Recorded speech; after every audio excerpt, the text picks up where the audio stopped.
Good morning, good evening, and afternoon, depending where in the world you're listening to the TK show. I'd like to welcome you to what's going to be the pre-election show. As I've got today a guest many people in South Africa know, Mr. Lukhona Mnguni, but I always say Mr. because I know that title is about to fall off very, very soon because we have a common supervisor back in the day, and I know he's still on your case Yeah, no, about it. absolutely. So, Lukhona, welcome to the TK show. No, thank you, TK, and it's good to be on your show for the first time. It's also good to see what we thought, academia was boring. Now academics are also becoming talk show hosts and not just telling us about theoretical frameworks and all of these things. No, academia has an ability to make people crazy, so we need some outlets out of the madness. Absolutely. Yeah, but look, interesting titles for you. I think many people firstly came to know you in the space of. I don't like the term political analyst. Especially if you come from academia, it's not a title we readily like. But I always say you're somebody who intersects between politics, institutions and just the idea of societal good. So I'll say almost a policy scholar. I put it as a policy scholar. But yeah, what do we call you these days? I've got another name, which I cannot wait to use on you. But I first, yeah, how do we view you? And if you can also just give us a quick history of yourself, because I think you quite represent what I'd say the post 1994 young South African view of things, especially when you speak about how you view politics and the economy where South Africa should be. As long as you won't accuse me of being a tinswalo, then we're fine. But no, no, no. Currently, I work as the acting executive director at the Revonia Circle, which is a non-profit company we started about 2 years ago to enhance and motivate people's interest in democracy, but also to have conversations with South Africans to help us understand exactly what it is that they believed needed to be done in order to reset our politics. It was quite evident, TK, already at the time that the politics of the country were derailing, and left unchecked, there would be much more suffering visited upon the South African citizenry. But my background, believe it or not, sometimes people don't believe when I say this. I often now call it a misadventure. When I left school, my misadventure was in mining engineering. And I lasted for 3 years with a Yes. bursary from Anglo Coal South Africa at Wits. And at that time, it was really around the transition between presidents, former presidents, Thabo Mbeki and Jacob Zuma. And I just had this feeling I couldn't shake off that the country was really transitioning, possibly for the West, and whether or not one's commitment to the self and a career in engineering was the correct thing to do, or one needed to pivot their lives towards, making some contribution. Of course, then as a youngster, it wasn't even evident what that kind of contribution to society would look like. And so I started, writing a number of, back in the day, the newspapers were really the mainstay. There wasn't as much a sprawl of digital media as we do have today. And of course, I mean, even podcasts and these kinds of interactions like the one we are having. At that time, Facebook and the newspapers were the real mainstay. If you think back and 15 years ago to the Cope election and the fanfare that came with it, those were the places where people were having conversations. So then, I mean, you could write a letter to the editor and it was quite popular and you felt quite chuffed with yourself if you wrote to the editor of the Sunday Times or the Sowetan and they published your little letter there and you saw it in the next paper because you are definitely going to buy that paper. So when President Barack Obama was elected former in the United States in November 2008, I actually wrote a letter to the editor of the Sunday Times, and that was because I mean people were very excited about this idea of this, African president, first black president of the US. But the point I was making was that, his foreign policy commitments will be to the people of the United States of America Mm. and not necessarily to people outside of that and so on. And that was my first letter to the editor that was published in the Sunday Times in November 2008. And I was quite chuffed about it. And then so my journey of trying to write and, be present on the media spaces started. And I would write letters to the editor of the Sowetan, letters to the editor of the Star at the time, and so on. And so I think probably since then, I mean, then one graduated around 2010 to being, you have your column published. And I started something that was quite interesting for me, which were open letters to former President Jacob Zuma. I probably wrote about 8 open letters to him. And the first one that I wrote, I mean, with youthful energy was, I think when I look back now and I read it, I'm like, was that me? Was after the whole Sonono Koza saga took place in 2010. You'll remember he was flying from, I think, the African Union summit to the World Economic Forum. And when he lands that side, what they are asking him are not the problems of South Africa, but they are asking him about his polygamy and his scandal of, having impregnated his friend's daughter. And so I wrote an open letter about that, and that open letter went viral. And at the time, email threads were also still quite a thing.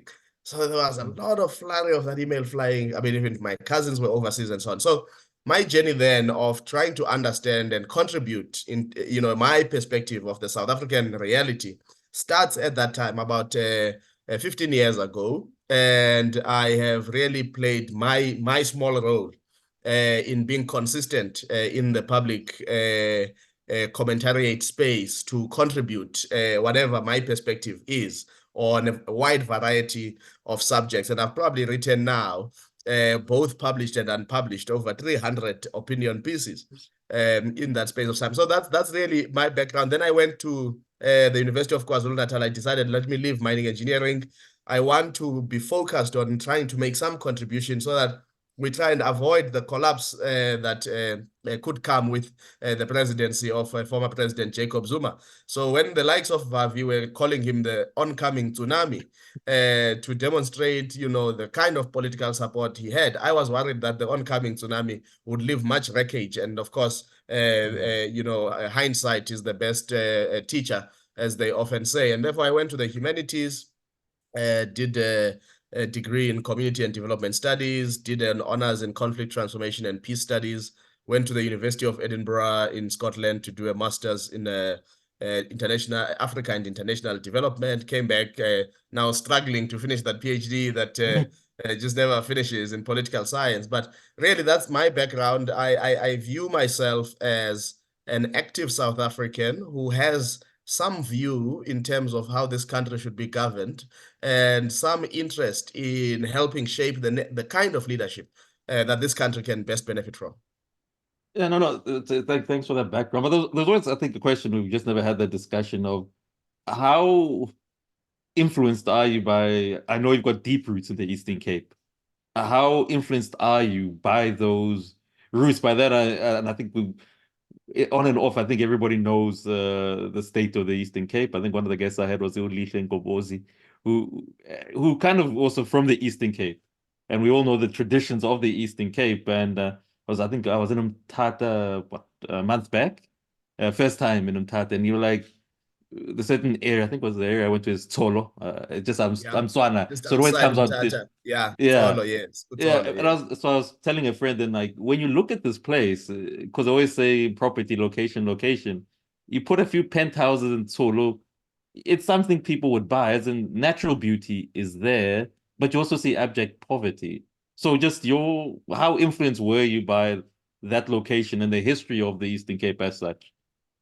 I mean, at a conclusion rate, it's wasted potential if we were to just give it a correct characterization. I mean, even if you go to Hole in the Wall, one of the most remarkable natural geography features in Coffee Bay, you struggle to get there because the roads are so bad. But I mean, a lot of things influence me about the Eastern Cape, and the first of those is how I grew up and who I grew up around. I grew up around my grandmother, who's still fortunately alive at 93 years of age. And she really shaped a number of things about how I view life and how to treat people. Because I think in the first instance, you've got to be committed to treat people with compassion, kindness, humility, and a degree of wanting to see them develop as well, in order for you to probably contribute meaningfully in a positive nature to society. My grandfather, who's 89, who's turning 89 soon, also played a role, but he was a migrant laborer, so he stayed in Durban, we stayed in the Eastern Cape in the village, and so on.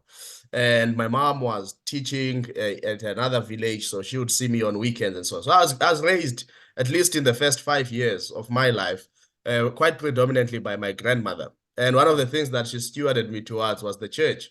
And, I mean, I always say, whatever my misgivings with the church may be now that I'm older, but I don't think I would have exhibited as much discipline as I have for some things if I had not had that, groundedness of being raised in a church. My family has always been active in society, but through the church. So I'm probably the first in my family to have departed at some point and become active in society, quite politically strong, because at that time when we were youngsters, I then became involved with the campaign of the Congress of the People in 2009 election and left COPE around June, July 2011. And it was a bit of a shock to the family because what are you doing? I mean, because my grandmother had retired my grandfather, funny enough, from active politics when they got married.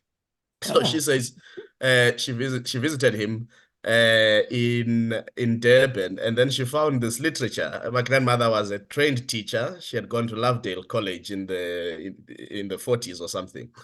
And she said, she told my grandfather, I did not marry you to become a widow, so you're gonna have to make some choices. But my grandfather has always been extremely political.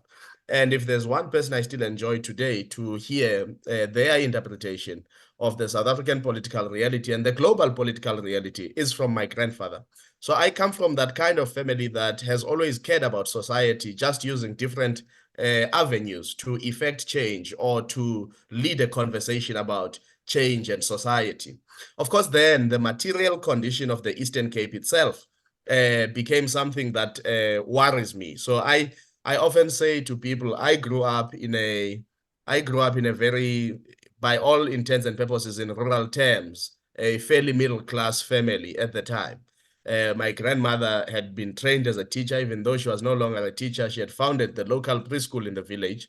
My mother was a teacher. My aunt was a teacher. So I was not sort of like the first generation person in my family who would have a chance at education or by any means. But when I looked around in terms of my surroundings and my community, I could appreciate the kind of, destitution, the kind of being locked out of opportunities that people, once they had finished in the local primary school, it was almost the end of the road for a number of them not to have opportunities to further their studies.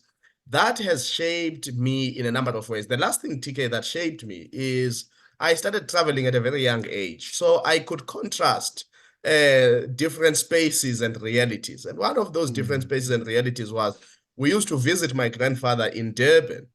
And at that time, just after 1994, the tensions between the IFP and the ANC were still very, very strong.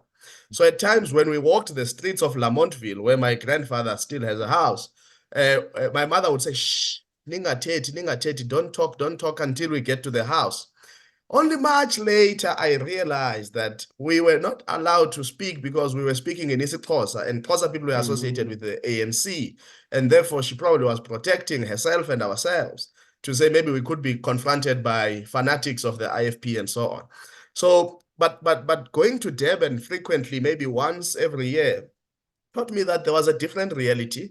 There was affluence. There were buildings that did not look like the buildings, the stick and mud buildings that were in the village. There were roads that did not look like the roads in Flagstaff. There were industries and enterprises. Like I got to know my uncles working at Hewlett, at Hewlett, the sugar terminal, company. So the point I'm making is that growing up in that environment helped me at a very young age to develop a consciousness of what is possible and what is. And the more I appreciated the destitution of the Eastern Cape, the more I became impatient with it, because I knew that there was elsewhere that we could be better, but also that there could be the better part of it could also be under threat if it is left in the hands of those who cannot govern properly. No, thanks for that, because sometimes I always say people, I always say South Africa, I think we're still nascent in people being able to speak about politics as a profession, because there's always the angle of, hey, which party do you come from? And even if, look, people do have the different parties, what I always say is, look, what's the person saying? Because it's very normal. You would know in the US, in the UK, if you're a former conservative or if you're a Republican or Democrat, that, look, let's say your slate lost, you can go into the media and people can then fairly judge you, understanding your history. So I think sometimes it's always good to give this perspective to say, listen, sometimes when people are giving opinion, or it does have a basis. It's not as though you live apart from society. You do live within society. I mean, TK, you're raising a very fundamental issue. And this is why I agree with you that this term political analyst is problematic, because what it does is it boxes you and creates an expectation on you. So often people will say, and I'm sure you've had this yourself on social media, but no, you are meant to be neutral. And then I ask, but what does neutrality mean? Because surely if somebody is stealing and they are corrupt, there is a logical conclusion to that. You cannot be neutral with malfeasance and misgovernance of the state. If somebody is hiring incompetent friends and family members into state institutions that are meant to deliver services to people, how is the political analyst faced with compelling evidence of that meant to then say, oh no, it is alleged, this is the evidence, but hey, I have no view? Because fundamentally, this is your country as well. And this is why I've said, I liken how other countries, as you are making a sight of the US, but every other countries as well, where in fact, they don't invite a political analyst. They invite a commentator who is a professor in international relations or is a professor in this. And they are known that this professor is left-leaning, this one is right-leaning, or they even use former politicians who are known that they had this allegiance and that allegiance. There is a fake or manufactured, let me not say fake, there is a manufactured marriage between objectivity and neutrality in South Africa. And I think it's you can be objective, you don't have to be neutral. And being objective is you can appreciate the facts, you can appreciate competing narratives and competing realities, and then arrive at a conclusion and help your listener on your journey of the conclusion you arrive at. But this presupposed neutrality that when politicians mess up, the analysts are not allowed to call those politicians out. I find that a bit problem. And that's why I've always said, I remember having this conversation with the late Eusebius Makeza when he was still on Radio 702. And I said to him, the term political analyst was given to me by the media. I did not give it to myself. Yeah, and it's very true, because I always have this disagreement with my sister to say, listen, especially when you come from what I'd say the formal, the education background, higher education, there's no such, we don't have analysts in academic departments. An analyst it's a very industry focused idea, and even within the industry they segment it. And my problem with that's why I do have a problem with that title, has always been, it does raise the question, and this is why I've had issues with South African media, is I prefer, like I said, I always prefer even the Japanese and the British, where that, listen, X newspaper can say, listen, we are right-leaning. Yes. And left-leaning. And it's fine. We're not, people have got preferences. It's not nothing wrong. I think the issue, like you're saying, if you now, and you're right, the wording is manufacture this level of consensus, which is not really based in reality. It irritates people. And I also think it kind of misuses the work that we are supposed to be doing, which is to say, listen, we've got a view, and it's just that we take in the different format. So I'm glad that you actually touched on it. And then also what it does, it breeds this lack of dissent amongst colleagues who are seen to be the public commentators. So you'll hardly see yourself disagree with another commentator publicly, even if you actually don't agree with what they are saying. And that's because it's become positioned that way. And I don't think really it is helpful. I mean, what you are talking about, the issue of a positionalist media, I've been calling for this for years. And that's why I was happy with one election where the Mail and Guardian came out and said, in this election, don't vote for the ANC. I think it was the 2016 local government election. News 24 came out in 2019, fully, quite behind Cyril Ramaphosa.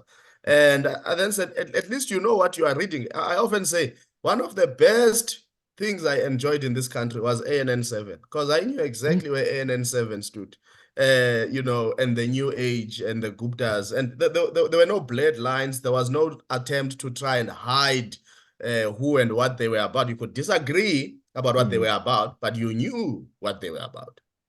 Yeah, and I think that's why I do have issues with public. I think institutions like SANEF and others, where like the issue of manufacturing, I think what they should be concerned about is, look, do readers have do they get a diet of what's factual, what's empirical? And now that TK might have a right-leaning view, that's a TK issue. If you can provide the science behind that, it's fine.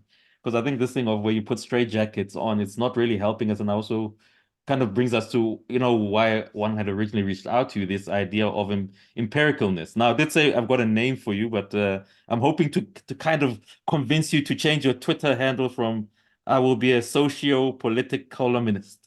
It's long.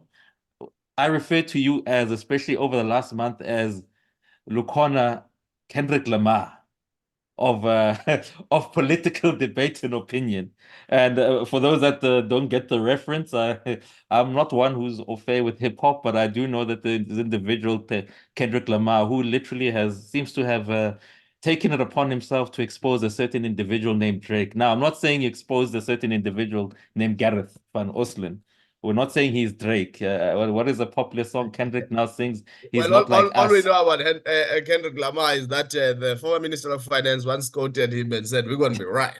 You're We're gonna be going to be right. right." Yes, I would ask those that do enjoy music to he's got more than we're gonna be all right type of thing. But Yeah. the reason I say Kendrick is look, there was a point I think which you raised, and also have to I think point out I think Mr. from Action SA, Mr. Beaumont raised this issue, and it's becoming quite a bugbear in South Africa's tight politics.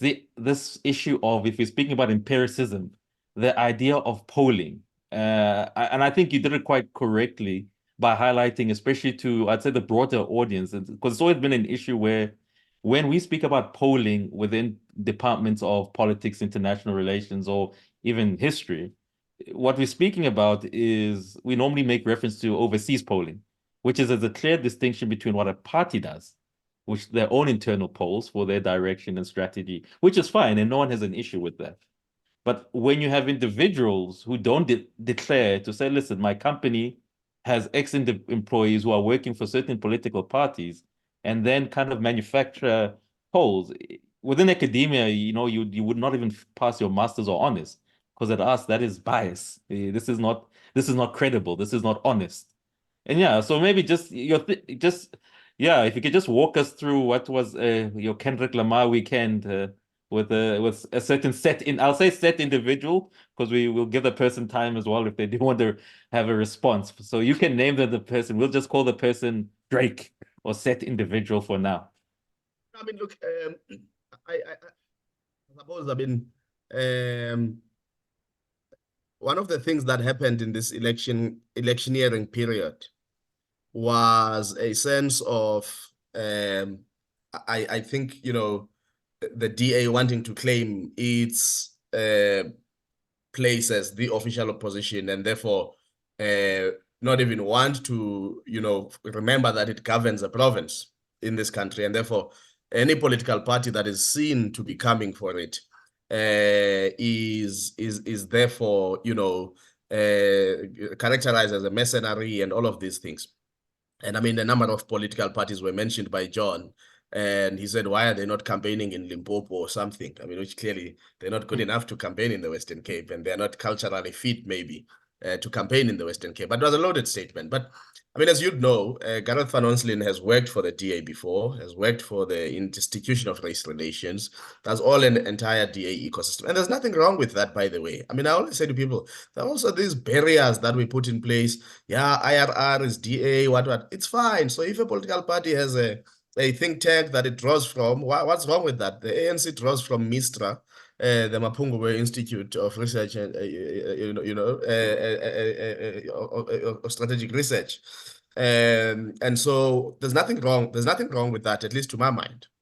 But what I think one takes issue with is, I mean, which is why I preambled my tweets actually to Gareth to say, look, I mean, I actually don't like talking about things that involve Rise Mzansi for obvious reasons, because some people might say that, you know, this chap is biased, and because these are his friends who started this political party, they worked together at some point, and so on.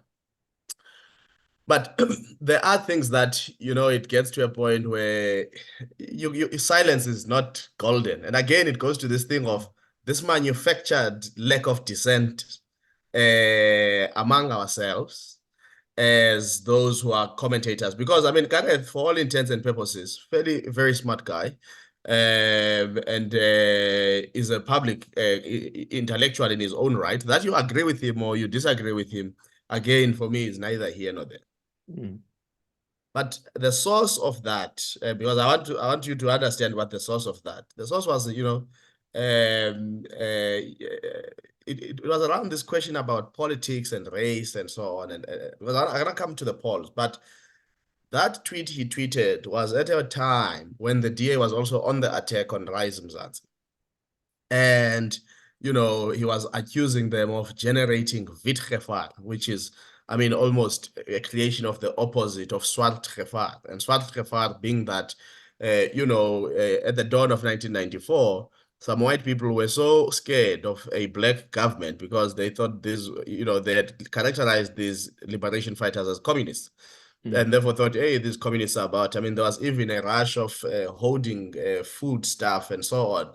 Some people built bunkers and all of these things as if some civil war was coming. So when he accuses a party of creating witgevaar, I mean, it's almost then to say there are equivalents, moral equivalents between swart and witgevaar, and you are trying to say actually white people are victims of narratives by black people, and these black people are creating hysteria about the leadership of white people.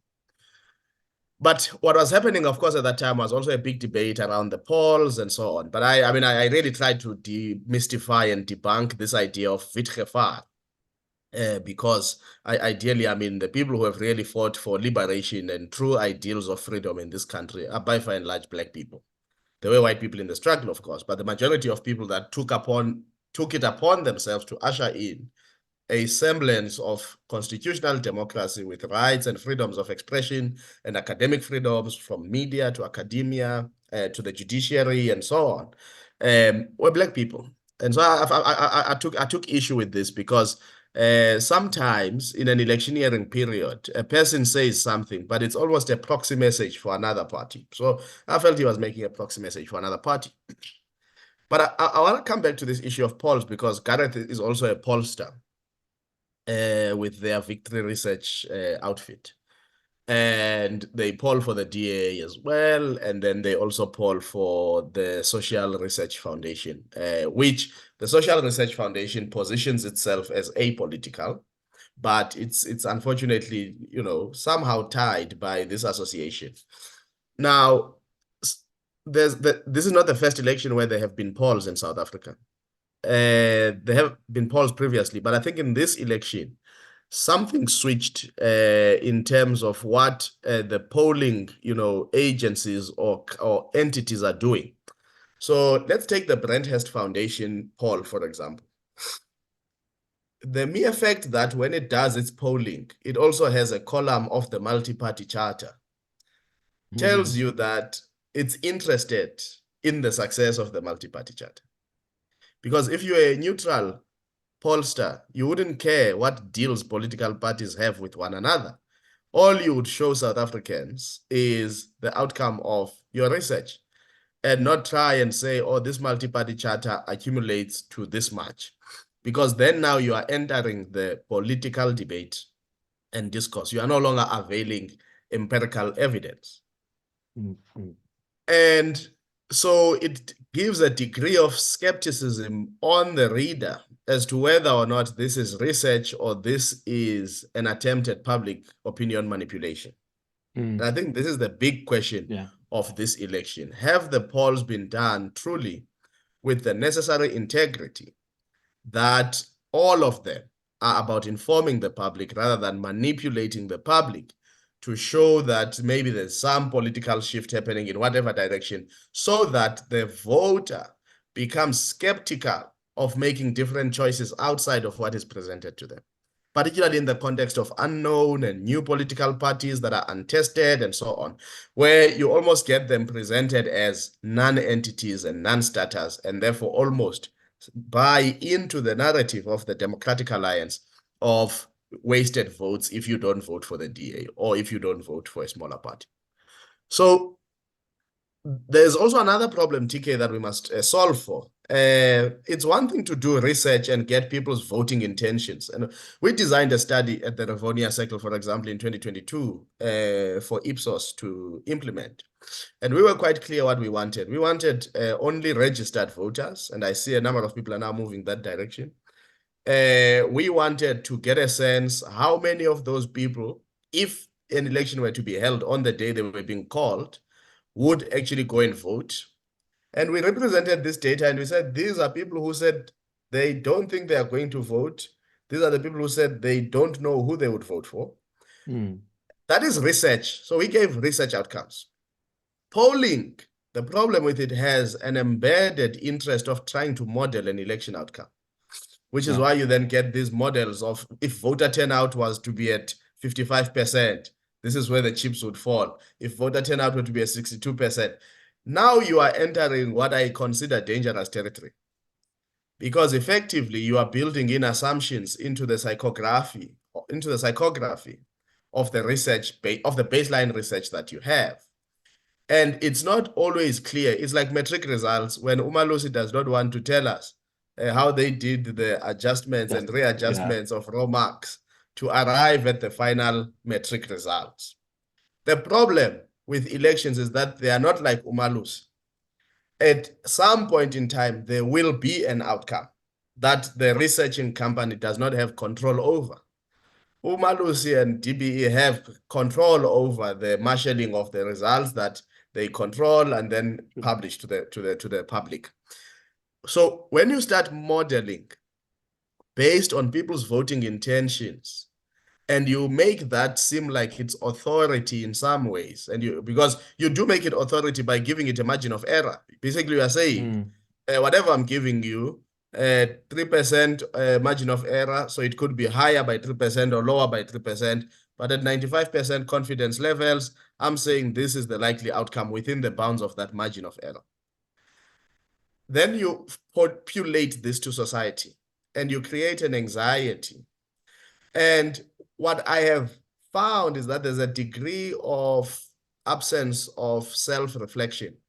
Look at the MacData study that came out as the ENCA poll. They have the temerity to publish a study that says the ANC will be at 13% in KwaZulu-Natal. Now, somebody in the room must have looked at the results and asked, did we get something wrong? It should have been. Did we undersample? Did we oversample? We know there's an MK factor in KwaZulu-Natal. Does it distort the reality? Are people seduced but not committed to vote for MK? Is it possible that the ANC could move from the mid-50s and plummet right down to 13%, losing 40% support in one election cycle? Nobody asked that, because surely you must say the behavior of my sample may well be about the concentration of where I sampled. So then if it were me, what I would have done would have been, Okay, let's sample again, random sample, and let's see where it lands us. Let's see if the behavior of that sample is similar to the behavior of this sample, because there are new ingredients in that province that we sort of understand. So I think there's no reflection, and unfortunately, a number of people who are churning out, maybe save for Ipsos at this point in time, but SRF, Brandhurst, and to a degree McData, there are elements in those companies of people who are tied to the official opposition, whether by employment or otherwise. And therefore, I think that proximity to the political actor, to some or one of the political actors to which you are subjecting a model, builds inherently a conflict of interest. And that for me becomes quite problematic. And of course, TK, I mean, as a researcher, you would not give your banner book to the public. But I mean, if you read these reports, they are so thin. It's almost the methodology is in bullet form. You don't get a sense of what was the nature of regression analysis done, what was the nature of this done, and so on. So that does, in my mind, create a sense where people could lose confidence in the polls, and these polls desecrate the importance of data and research. Yeah, no, Lukhona, thanks for that. And the reason I think I did want you to go extensive like you did into it is this is where I always think, unfortunately for South Africa and the idea of that loaded term political analysis goes wrong. And I want to maybe put it into this way. Your explanation of where you started academically, which is the hard sciences. And the thing with the hard sciences, everybody knows, is you don't have the luxury of making up things as you want to. And sometimes my issue with this polling has been that it's almost speaks down to the social sciences, right? Because people then make it seem as though you can literally go create your own reality somewhere else. And then we kind of create this huge distinction between not even hard sciences, but oh no, when we speak about politics, it's just your feelings and emotions, forgetting that, look, even within the social sciences, the things you're speaking about, regression analysis, which is just simply saying, listen, you can't ignore the past, that we have actual available data from election. And that's the one thing South Africa cannot be faulted for. You can actually just model it even backwards. And then obviously you can put certain scenarios there, but we'd all agree that the basis is previously existing data. And I'm also glad that you're able to touch on some of the role players in it, because sometimes, and I guess maybe this is lazy journalism, certain newspapers just say, oh, look, Brandhurst, a foundation poll, SRF, but they never give the context of who are these people. Now, as I said, I'm not casting aspersions to say, oh, my word, sometimes, what is the saying? Sometimes the road to hell is laid with many good intentions. Yeah. And I think sometimes I always say, in as much as people always make this argument, Bantu education, but also say South African education as a whole, even for the media, is deeply flawed. Because there's now academics, we admit our work is boring. It's not exactly sexy and exciting, but at least there's standards and norms which like I said, you can literally be failed on a methodology being flawed because we know what the impact is. But just on the greater point you raised, and this is, I guess, maybe one of the reasons I reached out to you is the dangers of polling gone wrong in the context of an African state. And I know this is a bit of a far example, so I'm going to test it out with you.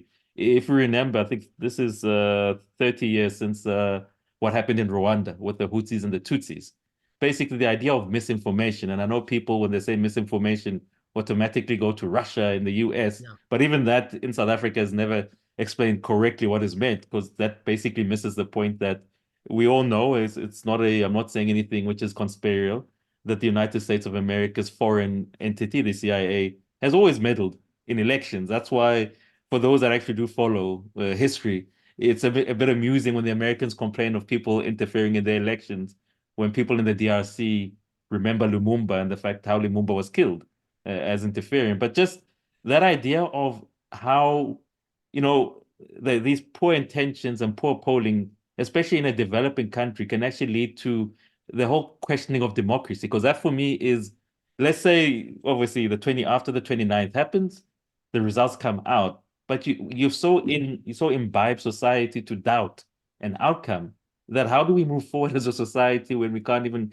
trust what the IEC gives us? So just your thinking on that the far extreme dangers of when, as I said, there's nothing wrong. I think every party, if you feel as though your station, things are not counted correctly, you've got every right to approach the IEC to lodge complaints with the electoral court. But when you undermine the outcomes before they even come out, I find that to be quite dangerous in the developing countries. Just your thoughts on that? I suppose it's a positionality thing. So South Africa, as former President Mbeki characterized it, it's a nation of two economies in one. So there are people who truly in their day-to-day lives and how their lives are formed and made up don't believe that they live in a developing country. They truly believe that they should have access to the entire itinerary that developed countries, so-called developed countries have.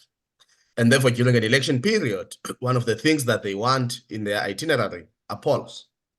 And they've got the means in terms of money to get people to do and conduct these polls. I mean, the SRF is running a poll that is now with a rolling introduction of a daily news sample on the poll of about, over 200 people daily. I mean, to run that kind of a machinery, you need a lot of money. So there's somebody who believes that they want a degree of projection into the future. So, TK, human beings by nature really love a degree of certainty in their lives. If all of us could, we probably would want to know our death date ahead of time so that we plan towards it. And therefore, these people who live in the developed world don't handle uncertainty well. That's true. And so what they do then is to say, a month before the elections happen, I need to get an understanding of what is likely to happen so that I begin to plan my life. And planning my life may mean starting to call my investment banker to shift some of my assets and take them elsewhere. Might mean looking for an apartment and. So this idea of a developing country and the dangers and the pitfalls that you mentioned, which are true in some respects, however, are undermined by the fact that not every one of us lives in the developing part of South Africa. There are people who occupy the very developed part because of the sheer inequality levels in our country. But all these lives, unequal as they are, play out in the same public arena and therefore are not only consumed by a section of the populace, but the vast general populace. And so, however, though, the other pitfall on the other side is, say, if indeed there were material showing. I mean, I remember in 2016, when some of the polls began to indicate that the ANC would lose its majority in the city of Tshwane and the city of Johannesburg, there was just sheer denialism because we are being informed by a tool that has not been developed by us, who are political players. And therefore, we are going to deny it. Now, what it has material bearing on is not probably on the IEC, but is on the public, ownership of the election outcome. Where people then say, but the poll said this, so why that? So there may well be that come the 1st of June, if the ANC, for example, was to be at 52%, some people will say it has manipulated the result because the polls have been indicating that the ANC would be at 42%, at 43%, at 45%, and so on. Not understanding the imperfections built into the polls themselves. So you end up with the people who own the data of these polls being people who are actually very much data generation illiterate. And that's where the risk comes, where the public discourse does not allow for room for anything that deviates from what the polls are saying. Therein where the danger lies. And it's on both sides where the danger lies, because if those who live in the developed world then are convinced that there's no way that the ANC could receive 51, 52% of the outcome, then we have to ask, how do they then retaliate with all the assets and wealth that they have, which would and could materially affect the economy? Versus, on the other hand, if those who fail to accept, if indeed the polls become correct and the ANC gets 42% by the 1st of June, how do they respond to that loss when they've been in denial and saying that these polls are built to manipulate the people of South Africa in the best interests of white monopoly capital, the capital lords and industrial owners? So you've got a very tense thing, and unfortunately it becomes an outcome of maturity of the space and of the country.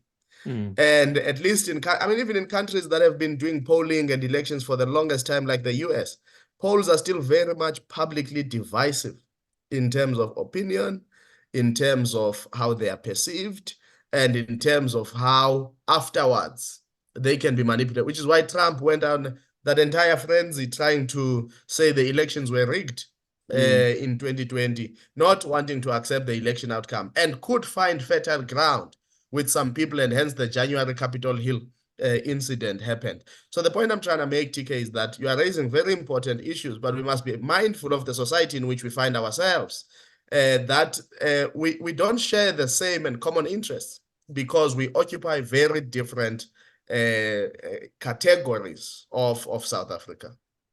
No. I think that's a wonderful point, and I think something I think we should probably do have a bigger debate about. And I like the point, and this is probably where I want to just kind of move it.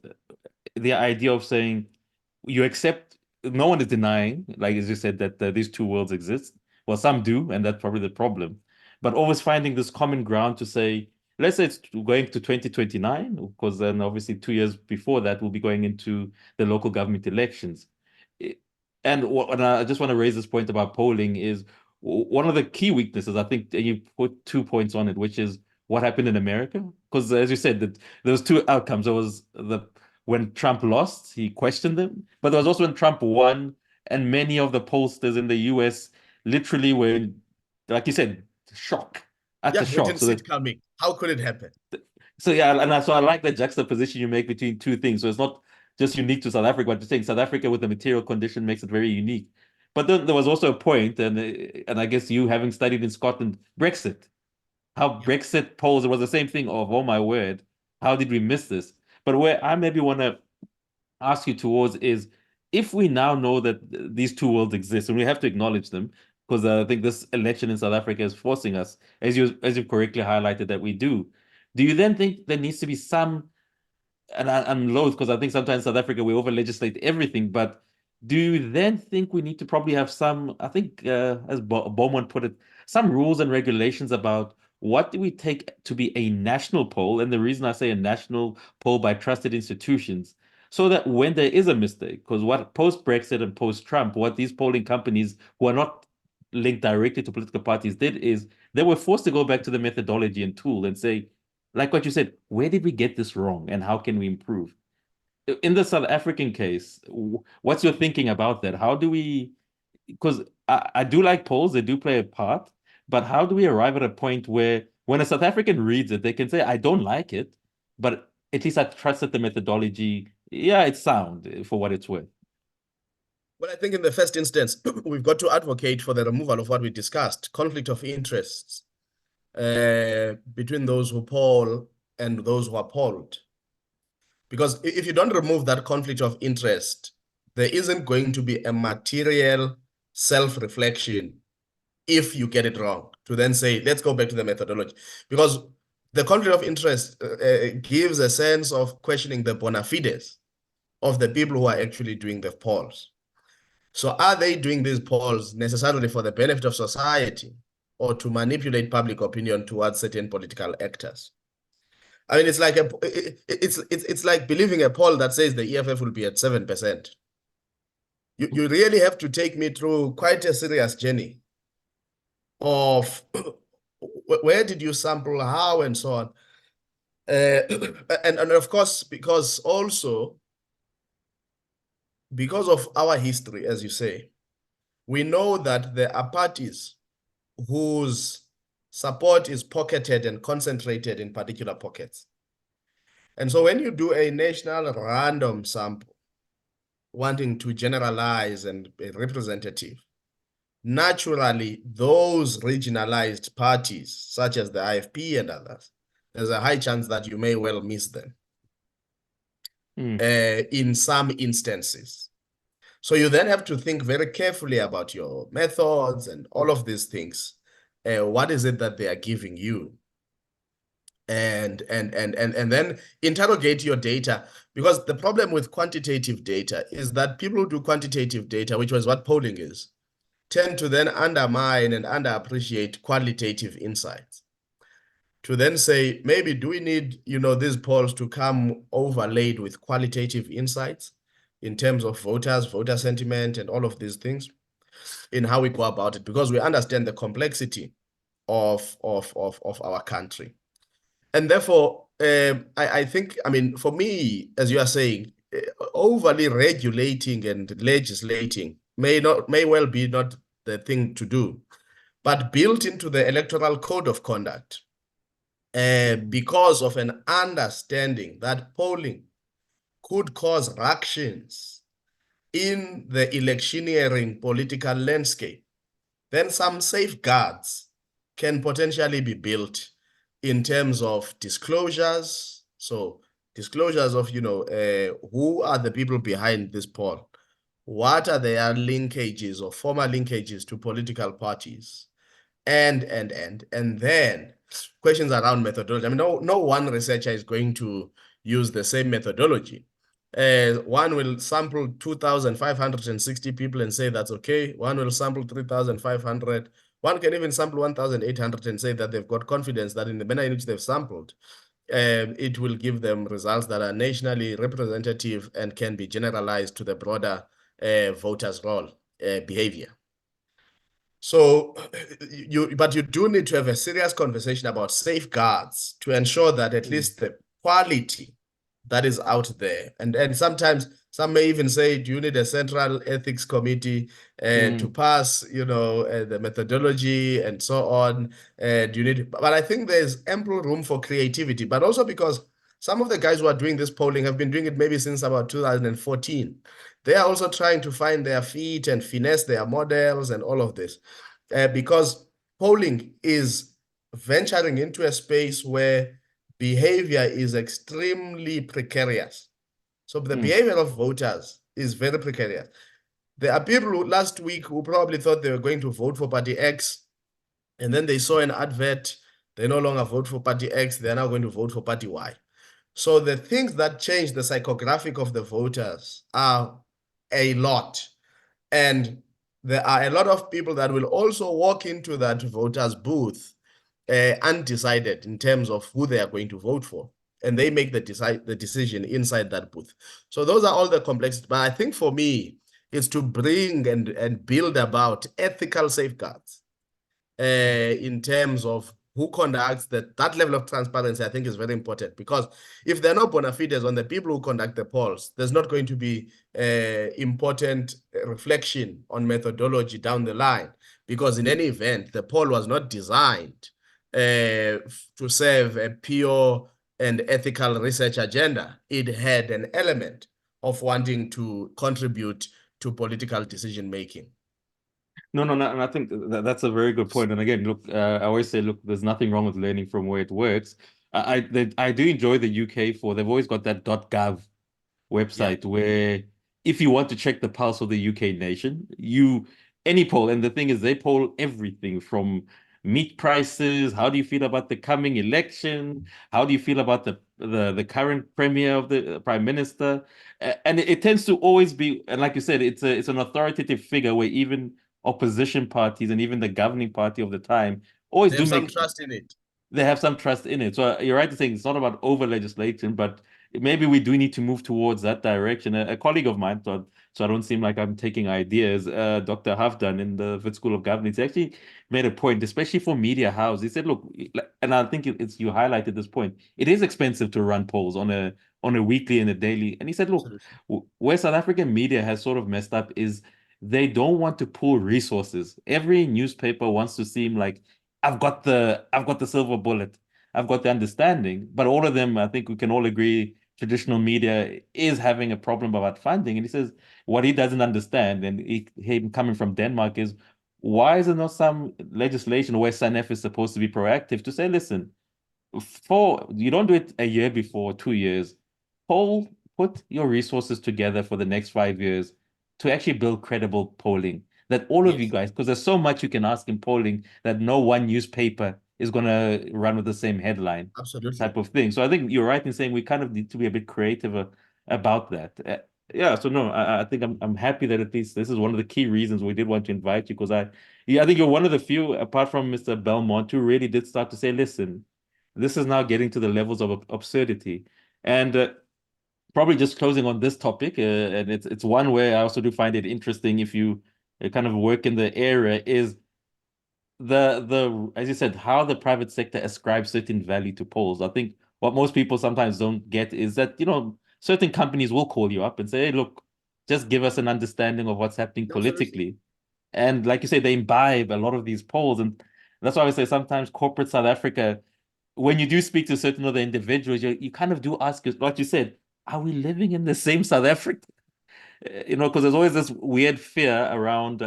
Look, I might be wrong. I think it's always right to say this, that, as you said, this issue of this fear that somehow there's going to be a majority of a certain complexion is going to wake up one day and want to attack uh, you know, people who've got money, but the 2021 riots, which I always say you have to account for the fact that we had poor intelligence working and that there were nefarious actors at play, kind of showed us that people go for easy targets. It's not like they're going to wake up in the morning and go to Santon. It just doesn't work like that. And sometimes I feel the private sector does do themselves a disservice by not testing what's actually with people who actually study politics in South Africa. You can feel free to answer this one or. I mean, it's one of those interesting things. I mean, one of the biggest conversations I've been having now with bankers and investors is around this idea. So John Steenhuisen plants an idea in the South African psyche that there is a doomsday coalition of the ANC and the EFF. And now you don't have to tackle this by, yeah, but the polls say if they club together, they would have a 2/3 majority and so on. Leave what the polls say. But let's deal with the substance. Does the EFF generally exhibit a player or entity that is automatically inclined to be a coalition partner of the ANC? It doesn't. In 2016, that's why they even voted for the DA into power without even claiming any need for seats in councils, because I'm sure they probably didn't feel that they were ready to occupy, executive positions in these municipalities because of the bench strength that they had in those councils. And so this idea of the EFF being a doomsday coalition partner of the ANC or being pushed by the DA, then everybody buys into that. Now, corporate South Africa has a lot of political hysteria generally built into it. That's what I at least in my now many years of interacting with them, that the ability to discern is very much limited. And therefore, one of the things we need to ask is, how can we help a much more substantive conversation? Because one of the things I've realized that people don't have as much access to information as we think they do. So we tend to think because you belong to a particular socioeconomic bracket, you are information loaded, and that is a misperception. And some people don't consume as much politics you and I consume because they've got other things to do with their day-to-day lives and other things to consume and work and so on. But when you arrive at an environment that's been polluted by a scarecrow message, it's difficult to then undo. I mean, it's like a conversation now I had with one fellow from London.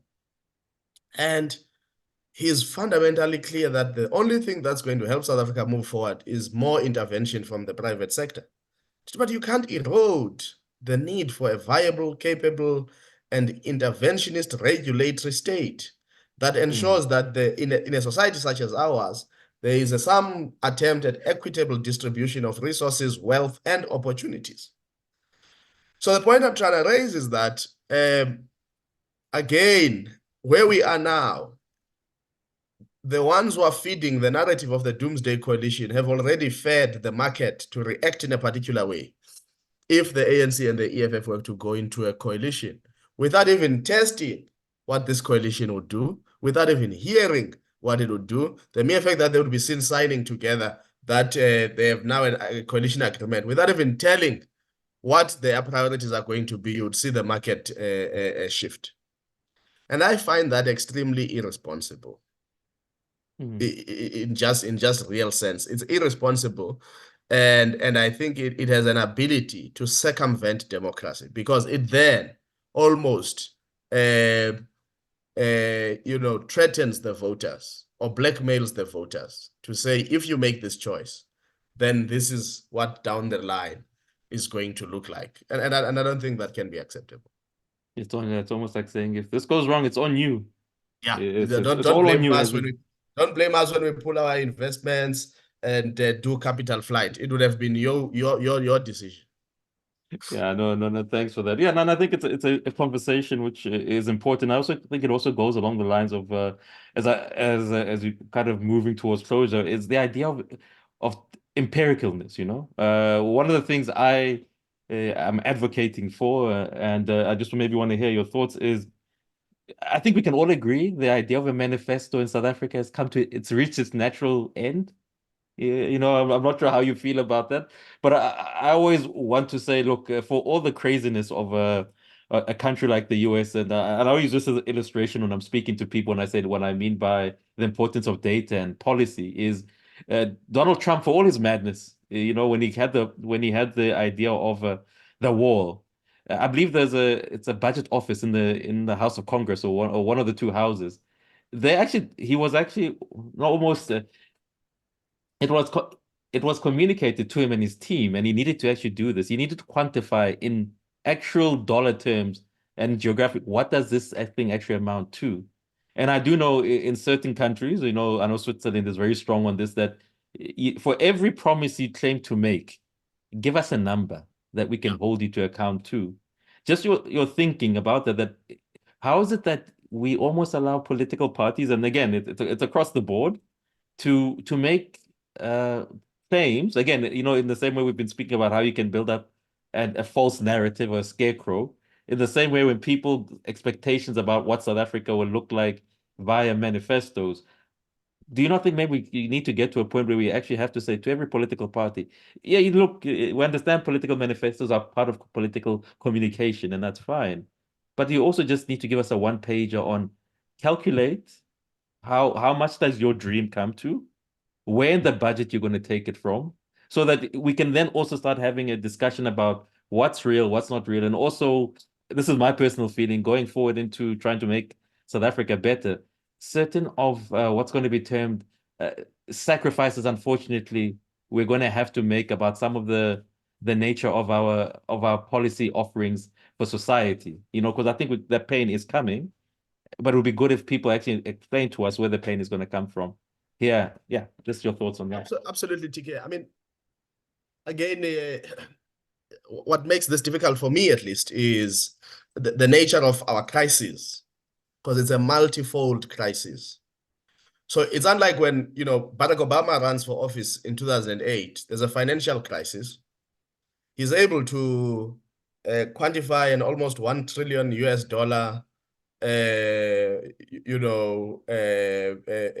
stimulus package, which would intervene on Wall Street and all of these things to help the economy.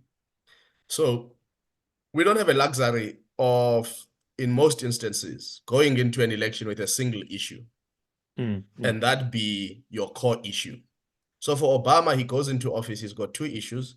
He wants to de-accelerate the impact of the financial crisis, so there has to be a stimulus package, and he wants to introduce Obamacare. Yeah. Sure, I mean, he's got other policy priorities, foreign policy, this and that, but majorly, the only things that he has to really quantify are these two issues and give a figure to.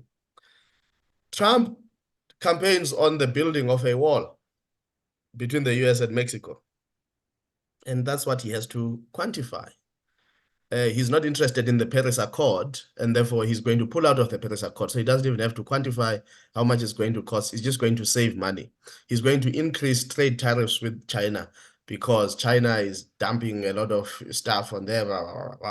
So the point I'm making is that you often find that these presidents are going into an election with one issue that they really pick and know that they can quantify and then sell to the electorate, and that they will amplify the message on.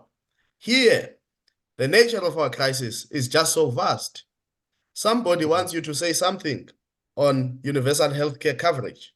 So how much is the NHI? Where is that money going to come from?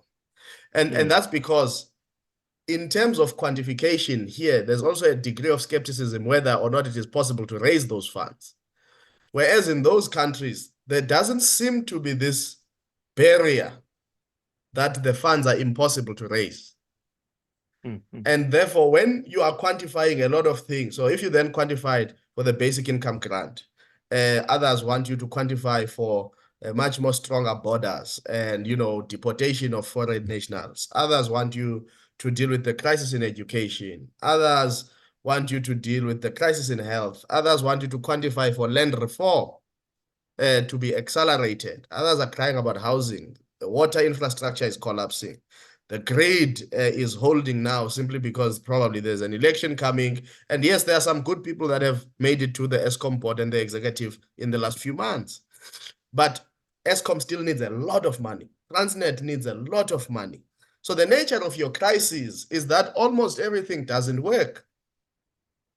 But if you went into the election and said, my sole mission in this election is to solve ESCOM, and I'm going to take 500 billion rands over the next 5 years to do that and make sure that by the time my term of office is done, there's reliable, efficient, affordable electricity in the country. Because of the nature of the crisis, what that will invite is a backlash. Oh, so you're going to starve the children. Oh, you're not going to do ECD. Oh, you're not going to do education. Oh, you're not going to do... So that then makes it difficult for us, I think, to move out of, because I think some people, and remember the audiences are different for the manifestos. The audience is ourselves who will write papers and compare how the manifestos have evolved over time or compare what the priorities are among different parties.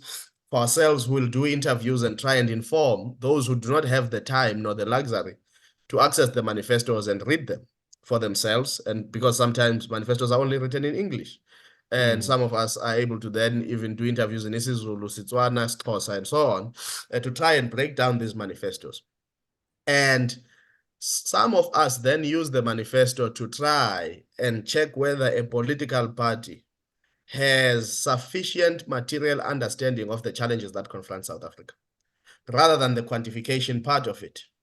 Because we also assume that there is a vast audience of people that can either verify or counter the quantum of figures that would be placed. So if somebody said they need 500 billion for Transnet, where do we start to fact check that this indeed would be the amount of money that is necessary for Transnet? So I think it's again part of that maturing that needs to happen. But I think that's what happens in a society that's visited by multiple crises, that everybody wants to see their issue represented in the priority sets of political parties.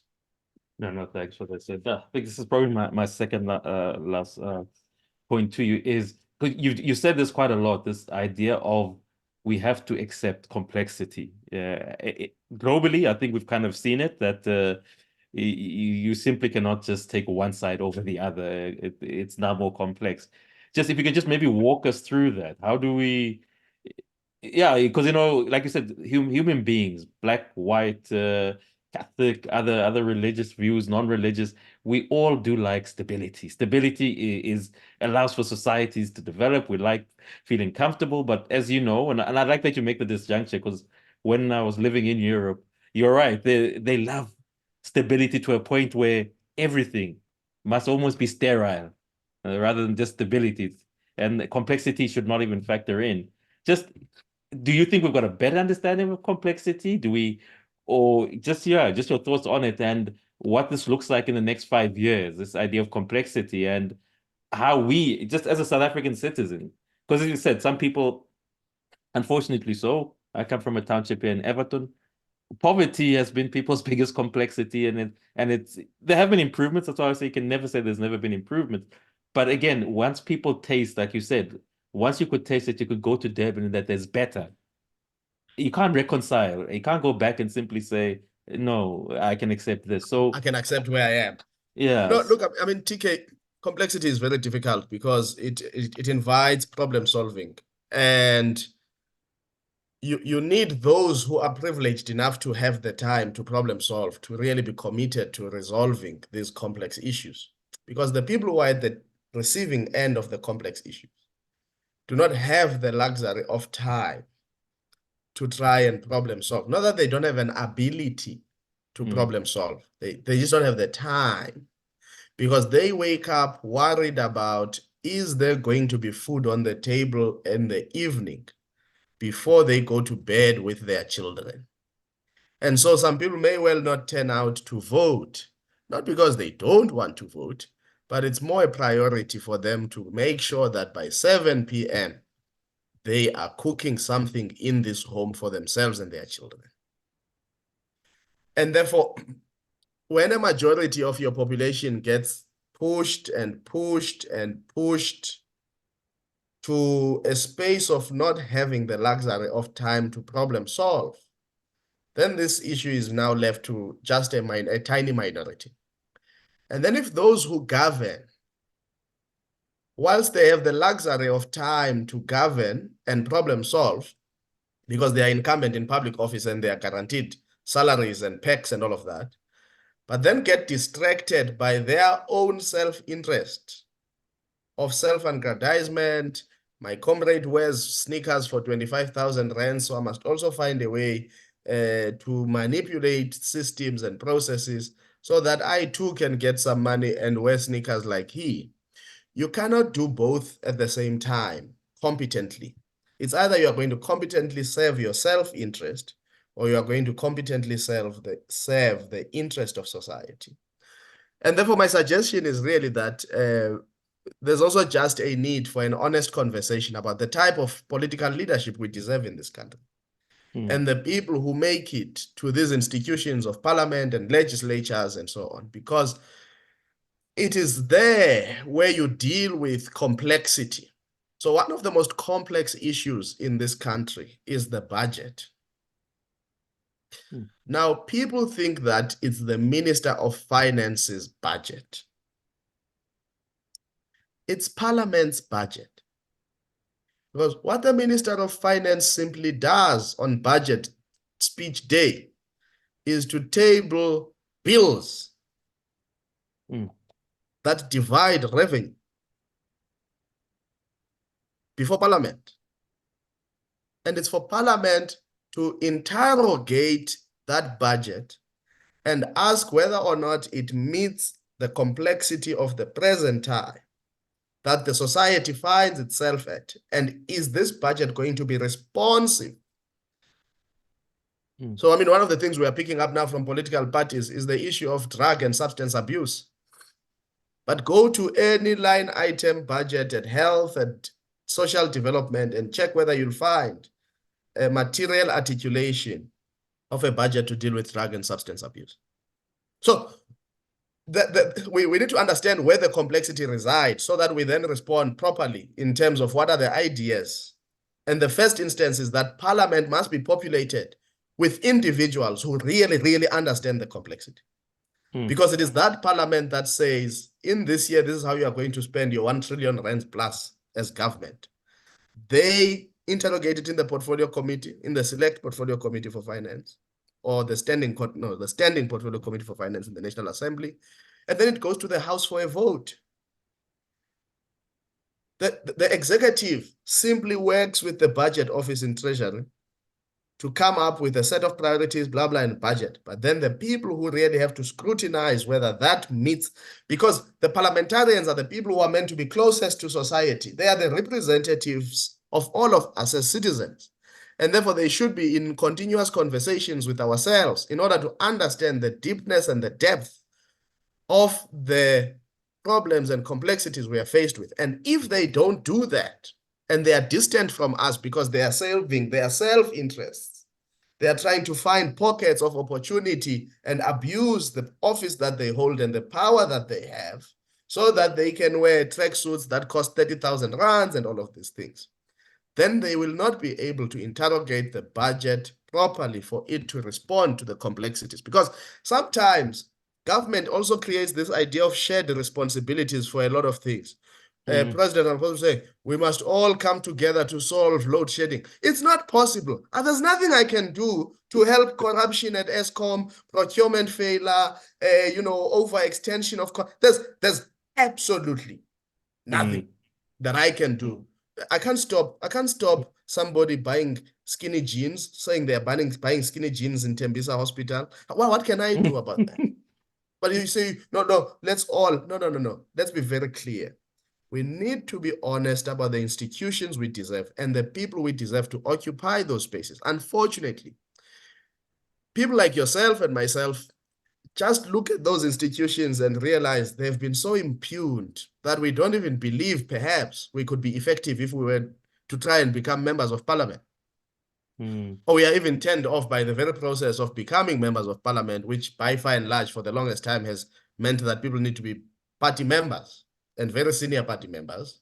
And of course, now at least we are seeing some independent candidates coming into the foray of the national and provincial elections. But the point I'm really making, TK, is that complexity is important, but we must also understand what will be the drivers to solutions of that complexity. Because if we then generalize that we all need to understand complexity, that doesn't push us forward in terms of where are the solutions. I want to suggest that this neglected institution called parliament is really where a lot of action takes place in order to try and deal with complexity. Just like now we are seeing with the private versus public health sector complexity, the issue of payments and medical schemes, and so who has what, who doesn't have what, and the introduction of the national health insurance, and the many conversations and court cases that are going to take place because, in part, to achieve a solution to complexity, there also ought to be some consensus. And I'm not saying that there will always be consensus, but,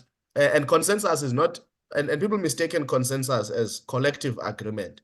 Consensus means spending enough time to persuade people to accept your position, even if they disagree with it. That it is a necessary path to be taken, and that, okay, then that's fine, we agree, and we shall move. And I know people will say, no, but there's process in how you form laws and so on. But again, if you are going to be straight-jacketed about how to just form laws, you are going to miss the point of taking people along and the necessity and the complexity of consensus building towards nation building. No, great straight up, Lukhona. And I think this will be probably my last point to you. And the problem, I guess, with these types of platforms is, and I don't want to put you in a corner where whatever predictions you make are now cast in stone for life, because the internet is for life.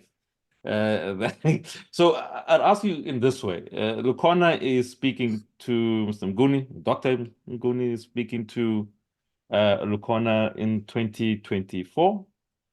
You're asking your doctor self in 5 years 2 key questions about what 2029 looks like.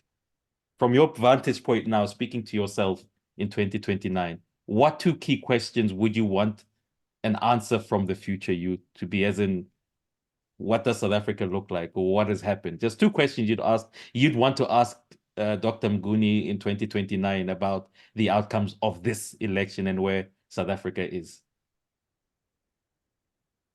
Sure, it's a tough one, and I suppose one of the questions would be, how deep is the loss of trust in politics by South Africans, including those who vote? Because some vote out of the compulsion of respecting the history of our country and the sacrifice that it took to achieve universal suffrage, but not because they have a belief in the politics and the politician. And so that question for me has real impact in how the coordination of governance is done, public participation and all of that. I think the second one would be, how much have we eroded space for, by nature of the outcome of this election, how much have we eroded space for highly competent, capable, very well-meaning South Africans to consider going to play a role in the political arena? Yeah. I think for me, those two things are really very important questions. No. Lukhona, I knew you're the right person to ask that because sometimes, like I said, I know the fanfare at the moment is results, and look, the results are important, and so much as it's the process that we're through. But what I do always enjoy about your analysis, and I think when we do have one-on-one talks, is just about this idea of a societal thing, about the societal good. Because at least one of the things I've always said about you, and I think we've got a common friend, Thabo, and Yes. Matlala as well, is look, like you said, we don't all agree about what that end outcome might look like, but at least with the corner, you always make a point of saying, look, it's can we get this society better? Yeah. And I think sometimes even people who I do know follow you always say, look, the one thing about the corner you cannot doubt is his desire to want to get this country to be better. You might disagree with how, and I think that's a positive thing to disagree on, but it's never. Yeah, I think I can say you're probably one of the few actually does speak about the issue of how do we get society to just be better, because we are meant to be better with the Yes, no, resources and what. and that's what we need to strive for. That's what freedom is about. It's about striving for those things, and this is partly sometimes my frustration when people just wake up and feel they are just going to work without some idea in terms of what is that work triggering in terms of contributing to some end goal. And I think we really need to be committed to that, TK. I mean, I'm sure, I mean, you've experienced it even with broadcasters when they ask you questions. You sometimes doubt, did this person even prepare for the interview? Are they just at work? Are they just asking sets of questions? Is this even meaningful to them? Or are they just waiting for the 3-hour show to leave, to go to finish, and then they go home? And yet they've got such powerful platforms to influence the minds of South Africans and agitate them towards a particular outcome. No, that's actually very good. One of the things I always have this joke, and I always tell my sister sometimes when you just decline interviews is it sometimes used to feel like every question is President Jacob Zuma has sneezed. What does this mean? And then you're just left to interpret what am I is the weather What am change? I supposed to do? Must we Yeah. ask about kneecaps? Yeah. So yeah, Lukhona Mnguni, aka Kendrick Lamar of the political space of South Africa. Thank you so much for actually giving us time. I know we went over what we were supposed to take from you. No, Just your always a parting pleasure. shots to those that are not so much voting, but I think that who are aspirant about making this country better. Just you close us off there. No, thank you, TK. I mean, it's always a pleasure to have a chance to chat with you. And I know that, you know, in the milieu of the craziness of this period, it's very difficult for all of us to find time to just get together. But I do think that those who are registered to vote must really, really consider going out to vote. Whilst we may be very jaded and disappointed by politics and where they have landed us in this moment, the truth and the fundamental truth, it is that it will only take other forms of politics to take us out of where we are. So we've got to make a choice as to whether or not we want to remain jaded, disappointed, but also suffering because of where we are, or we want to give change a chance and therefore find some ways and make a choice. I mean, there are 52 parties or so on the national, ballot. Surely you can find something that speaks to you. That's the first. However, often people are blackmailed and told if you don't vote, you can't complain. That's rubbish. We must also find ways to build a critical mass of people who truly care about this country. Because those who want to use politics as a vehicle for their own self-interest are absolutely organized. They are very much deliberate and intentional. And we are still doing this thinking and talking about this social and public good that we need to achieve as a side hustle. it needs to be our main agenda.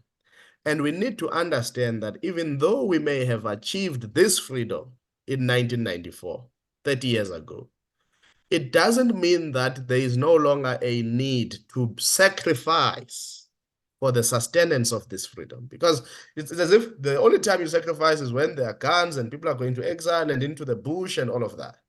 Even now, the idea of standing up and speaking truth to power comes at a cost. You won't be liked. You'll be closed off opportunities. You'll be chased away from jobs. And ask me, I know all about it. But we've got to do it because the impact of continued collapse of this country will just be too vast a story to tell and too great a loss to contend with. And I think that for me, TK, is a very, very important thing that this is not just work. This is an attempt at trying to say there must be a consciousness that we build in our society that motivates us to build a critical mass of people who want this country to work. Because as you said, this country can work and must work and work for all of us. Now, and with that, if I was on Sunday at church, I would have said, Amen, Fundisi Mnguni, Sakola Baba. So thank you so much. Hallelujah, hallelujah. For your time. And for those, as you said, look, thank you so much for those that have tuned in. And really, as I won't, I think, prick what Lukhona said, which is go vote. But I think the bigger mission really should be post 2024. How do we collectively build this country together? Because it's not a party issue. It's a you and I, society, community built initiative that we all should get involved in.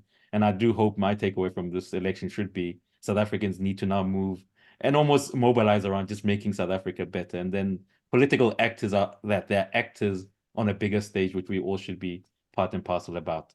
So that's the end of the TK show. See you after the elections.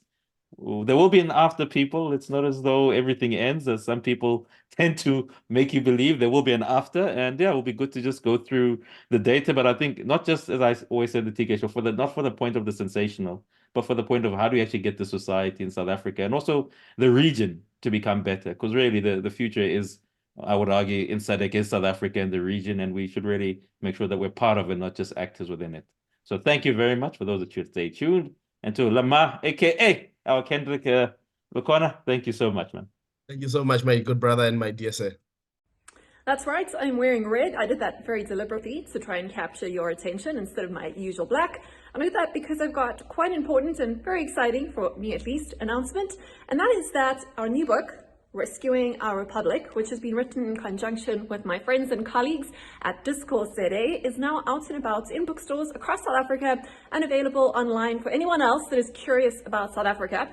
And as I've said before, as a futurist and a trained analyst and economist, I do think that South Africa is one of the clearest bellwethers as to where the weird Western world is headed. And as such, there's something you can learn from us at the bottom of Africa. We're ahead of quite a few of the trends that you're just wrapping your heads around. Anyway, this book is based on some of our most popular and most revealing, interesting, and important conversations that we've had over the last couple of years at Discourse ZA, which is a YouTube channel you should absolutely subscribe to. It's also available as a podcast if you're interested in anything to do with politics, philosophy, and economics. But the conversations in this particular book are focused on, as the title says, rescuing our republic, or more specifically, what civil society and individuals should be thinking about and doing and starting if they are interested in investing in a future for South Africa that we actually want to be a part of. Anyway, I would love for you to read this book and to give it to someone either that you like or that you hate, because the purpose of this book is to kickstart conversations around big, interesting, ugly even, but important ideas that are worthy of debate. So if you're planning on being bored or understimulated at a family or friend event this festive season, this is the book you need to give you the conversation starters to start a debate or a fight with those who you love or love to hate most.